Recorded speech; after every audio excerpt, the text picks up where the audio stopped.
స్వాగతం సుస్వాగతం నా కుకింగ్ ఛానల్ అండి.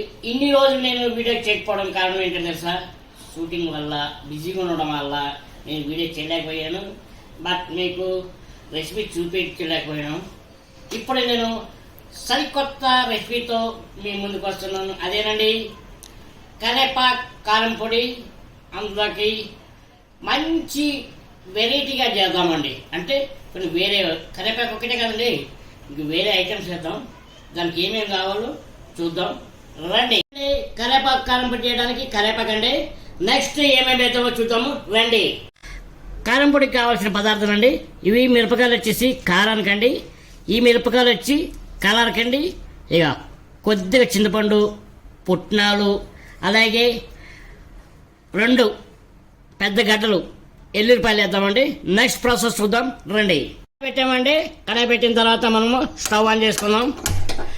కడాయి కొద్దిగా హీట్ ఎక్కింది, ఎందుకంటే కరేపాకు వేపుకోవాలి. కడాయి హీట్ ఎక్కిందండి, మన కరేపాకు వేసుకుందాం. 2 విధాలుగా వేపుకుందాం, 2 సార్లు.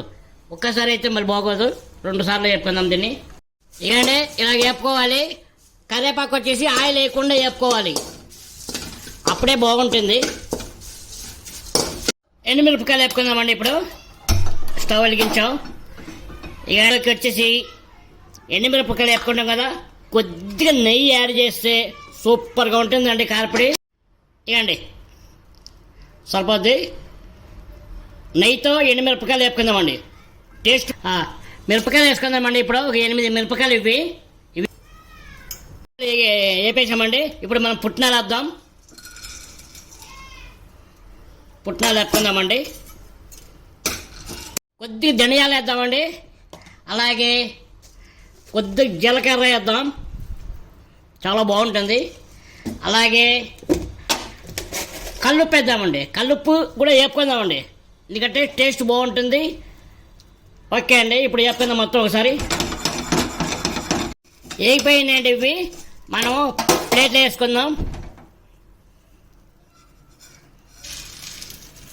అలాగే ఇక ఎల్లుల్లిపాయలు కొద్దిగా వేలు చేసుకుందామండి. కొద్దిగా ఎల్లుల్లిపాయలు, చింతపండు స్టవ్ మీద పెడదాం. కొద్దిగా వేడెక్కాలి. అయిపోయిందండి. ఇది ఒక ప్లేట్లో తీసేసుకుందామండి. తీసేసుకున్న తర్వాత ఒక 5 నిమిషాలు ఆరనివ్వండి. ఆరితే బాగుంటుంది, లేకపోతే మెత్తగా ఉంటుంది, పొడి అవ్వదు. ఆరాలి, కొద్దిగా ఆరే వరకు వేట్ చేద్దాం. మిరపకాయలు మనము మిక్సీ పట్టుకుందామండి. ఎండుమిరపకాయలు మిక్సీ పట్టుకున్న తర్వాత నెక్స్ట్ మనం ఇది, ఎందుకంటే ఇప్పుడు మిక్సీ పట్టుకుంటే బాగుంటుంది. మిరపకాయలు మిక్సీ పట్టుకుందామండి. ఇప్పుడు అయిపోయింది. ఇప్పుడు మనం పుట్నాలు వేసుకుందాం. చింతపండు వేసుకుందామండి. చింతపండు, ఉప్పు, ధనియాలు, జీలకర్ర మొత్తం ఒకటేసారి వేసుకుందాం. ఇకండి ఇక మిక్స్ అయిపోయిందండి. ఇప్పుడు మనము కరేపాకు వేసుకుందామండి. చూద్దామండి. ఓకే, సూపర్గా అయిందండి. ఇప్పుడు మనము లాస్ట్ క్లైమాక్స్లో ఎల్లుల్లిపాయలు వేసుకుందామండి. ఎల్లుల్లిపాయలు వేసుకొని ఒక్కసారి అనిపిద్దాం. ఓకే అండి, అయిపోయింది. చూసారా, కారం పొడి, కరేపాకు, పుట్నాలు, ధనియాలు, జీలకర్ర వేసాం. సూపర్గా ఉంటుందండి. ఇప్పుడు మీకు టేస్ట్ ఎలాగుందో చూపిస్తానండి. ఎంత కలర్ఫుల్గా ఉందో, దీన్ని టేస్ట్ ఎలాగుందో మీకు నేను రుచి చూసి అప్పుడు నేను చెప్తాను. టేస్ట్ చేద్దాం రండి. ఇకండి దీనిపైన కారం పొడి వేసుకుంటున్నాను. అలాగే దీని కాంబినేషన్ ఇకండి నెయ్యి.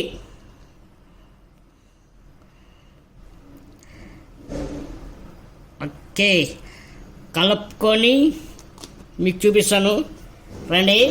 టేస్ట్ చేద్దాం.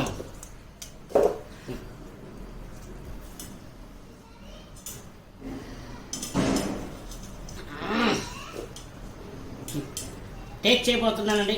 ఆ టేస్ట్ ఎలాగుందో మీకు నేను చెప్తాను. ఇది ఇడ్లీలో బాగుంటుంది, దోశలో బాగుంటుంది. వేడి వేడి అన్నంలో వేసుకొని కొద్దిగా నెయ్యి తగ్గించారనుకోండి, ఆహా అన్నారండి. నాకు నోరు ఊరిపోతుంది. ఎప్పుడప్పుడు తిందామా అని కలపాలి. కలుపుతూ ఉంటే దాన్ని ఆనందమే వేరే.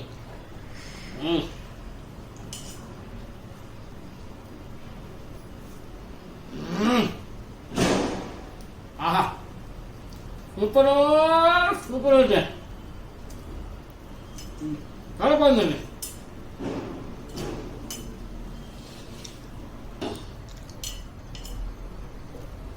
మీరు కూడా సేమ్ పుట్నాలు కరివేపాకు ధనియాలు జీలకర్ర వేసి కారం పొడి వేసుకొని ఇడ్లీలోకి దోశలోకి వేడి వేడి అన్నంలో కలుపుకొని తినండి.